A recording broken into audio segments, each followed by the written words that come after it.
ये पाटलिपुत्र की ऐतिहासिक धरती है। जी हाँ, इस धरती का बहुत महत्व है।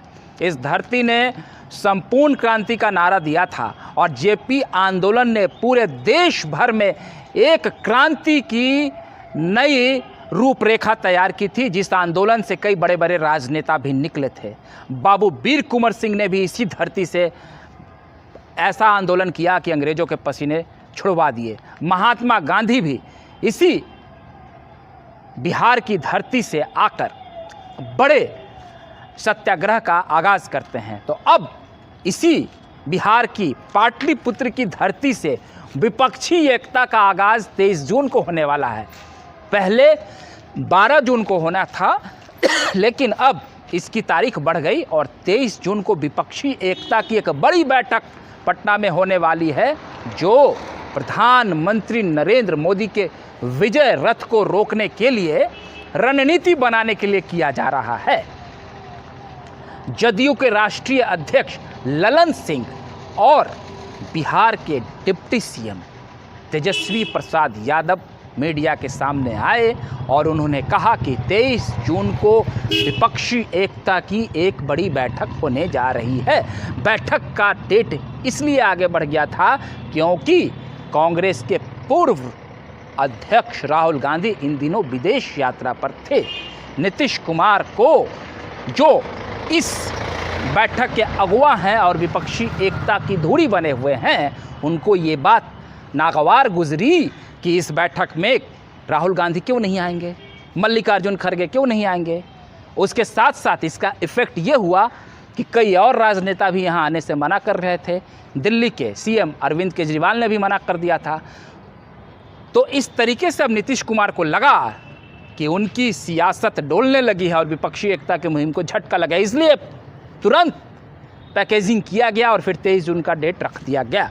ये अगर बिहार के विकास से जुड़ा हुआ कोई मामला रहता तो इतनी तेज़ी नहीं दिखाई जाती। अगर 12 जून का मामला टल गया तो वो फिर कई महीना टल जाता। लेकिन विपक्षी एकता की बैठक करनी है, मोदी जी के सामने अपनी उपस्थिति दर्ज करानी। दरअसल मैंने कई पुराने वरिष्ठ पत्रकारों से बात की और उनसे जानने की कोशिश की कि भाई नीतीश कुमार जीतेंगे, हारेंगे, क्या करेंगे। तो उन्होंने बताया कि सिर्फ 25 के लिए नीतीश कुमार कर रहे हैं।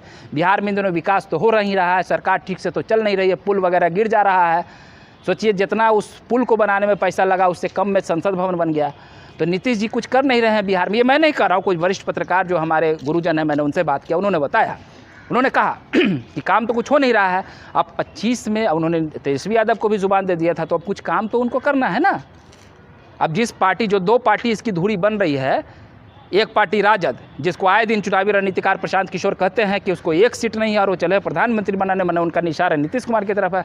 और नीतीश कुमार पिछली बार 16 सीट जीते थे, वो बीजेपी के साथ है, तो इस बार तो 16 से कम ही होगा, उससे बढ़ेगा तो नहीं। अब वो भी प्रधानमंत्री बनने चला। भाई गजब का साइंस है ये, इसको समझना होगा। खैर कोई बात नहीं है, बिहार की विकास अभी फ़िलहाल हो ना हो, पुल वुल गिर जाए, स्कूल ना बने, लेकिन अभी देश में मोदी जी को रोकना है।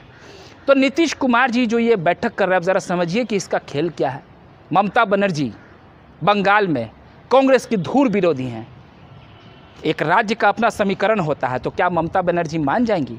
कांग्रेस के साथ उनका सांठगांठ हो जाएगा। दिल्ली में आम आदमी पार्टी कांग्रेस की धुर विरोधी, इतनी ज़्यादा विरोधी है कि एक जो दिल्ली में अफसरों के ट्रांसफ़र पोस्टिंग से जुड़ा हुआ एक नया अध्यादेश बीजेपी लाने वाली है जब नए सत्र में, तो उसके समर्थन में जब वो कांग्रेस के पास गई तो कांग्रेस ने इनकार कर दिया कि हम आपके इस बिल का समर्थन नहीं करेंगे। सोचिए, इतनी बड़ी विरोधी है, क्योंकि दिल्ली में आम आदमी पार्टी ने कांग्रेस से सत्ता हथियाया, पंजाब में सत्ता हथिया लिया, आमने सामने। आप ज़रा सोचिए कि ये एक हो जाएंगे, ये आप खुद सोचिए। एनसीपी का मन भी उधर डोल रहा है महाराष्ट्र में। और ख़ासकर अगर ममता बनर्जी के बंगाल की हम बात करें तो बंगाल में कांग्रेस केवल 1 सीट जीतने में कामयाब हुई है विधानसभा में, वो भी उपचुनाव में। उस एक विधायक को भी ममता बनर्जी ने फिलहाल तोड़ लिया और अपने पार्टी में उसे शामिल करवा लिया गया, तृणमूल कांग्रेस में। और तृणमूल कांग्रेस का पूरा जो राजनीति रहा है वो कांग्रेस विरोध पर ही खड़ा होता है।